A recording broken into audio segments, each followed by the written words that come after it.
If you are into sales, dapat alam mo to na may 4 types of clients that you have to deal with every single day. At yung pang-apat, yun ang paborito ko.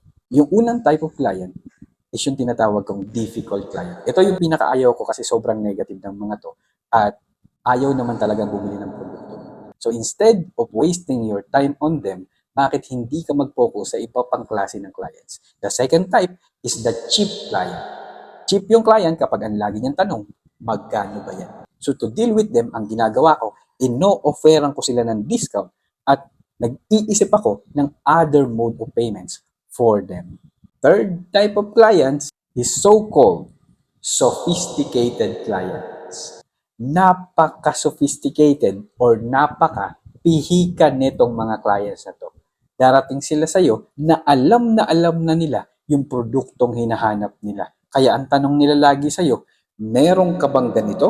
Meron ka bang ganyan? So, how do I deal with them? Instead of focusing on features, ay nagfo-focus ako sa value and benefits. What's in it for them? Ano ba yung maitutulong ng produkto or serbisyo ko para sa kanila? At doon ako pumuposisyon. The fourth type of client, ang pinaka-paborito ko. Ito, yung affluent clients. Yung mga affluent clients, they have the capacity to buy and they are so ready to buy. The only problem ay hindi sila bibili sa'yo. Kasi bakit?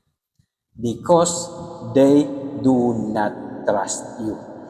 So the way to gain their trust, ang ginagawa ko ay provide high value content offer. Ano ba yun? Ito yung offer na pwede ko sanang pabayaran sa kanya pero binibigay ko ng libre. Kagaya ng libro, kagaya ng video material, at kagaya ng free consultation. If you can provide a very high value content that you can offer for free, you are gaining their trust.